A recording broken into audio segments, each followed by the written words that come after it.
प्रिय दर्शकों, स्वागत है आप सभी का अध्यात्म और ज्योतिष की यात्रा में। मैं हूं आप सभी के साथ देवभूमि ऋषिकेश उत्तराखंड से आचार्य आशीष। दर्शकों, आप भी अपने परिचय के तौर पर नीचे अपना नाम या अपने शहर का नाम लिखकर अध्यात्म और ज्योतिष से परिचित हो सकते हैं। दर्शकों, फटाफट बिना समय गंवाए हम लोग आज की चर्चा को शुरू कर लेते हैं। द्विग्रही योग, जिसको लेकर मैं पहले चर्चा कर चुका हूं, यानी सूर्य, चंद्र, मंगल, बुध किसी भी ग्रह के साथ कोई भी एक ग्रह और बैठ जाता है जन्म कुंडली के अंदर तो द्विग्रही योग कहलाया जाता है, यानी दो ग्रहों का योग, जिसको लेकर मैं चर्चा कर चुका हूं। नीचे डिस्क्रिप्शन में उसके लिंक है, आप उनके माध्यम से तमाम वीडियोस को देख सकते हैं। आज की चर्चा रहेगी तीन ग्रहों की युति को लेकर, यानी कोई भी कुंडली का भाव हो, तीन ग्रह आपके एक साथ बैठे हो तो उसका क्या फल हो सकता है। वैसे मैं एक चीज यहां पर और क्लियर कर देना चाहता हूं कि कोई भी ज्योतिष का फलादेश करना हो तो सिर्फ हम ग्रहों के आधार पर ही नहीं, उसके भाव, अंश और तमाम चीजों को देखकर ही हम निश्चित फल हमें कहना चाहिए। खैर, फिर भी हम आज तीन तीन ग्रहों की युति को लेकर हम लोग चर्चा करेंगे। यह चर्चा किसी भावस्थ नहीं रहेगी, किसी राशि के आधार पर नहीं रहेगा। यह एक सामान्य चर्चा है जो कि तीन ग्रहों के एक साथ बैठने पर फल हम चर्चा कर बात करेंगे सूर्य, बुध और शनि के संयोग को लेकर।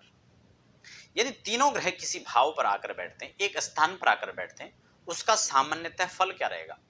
फिर से समझ लें, हम लग्नगत चर्चा नहीं कर रहे हैं, नहीं भावगत चर्चा कर रहे हैं। हम सामान्यतः इनकी युति और संयुति का आधार यहां पर ले रहे हैं। इनकी स्थिति एक स्थान पर क्या रहेगी और क्या उसका फल बनेगा।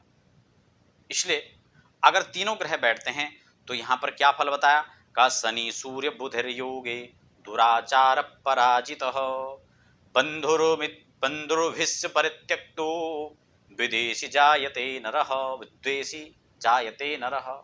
अर्थात ऐसी स्थिति में यह जब योग बनेगा तो व्यक्ति दुराचारी हो सकता है।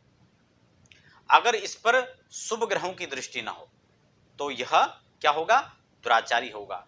इसमें स्थिति यह भी है कि अगर उच्चस्थ बैठे हों, शुभ ग्रहों की दृष्टि हो, अपने नवांश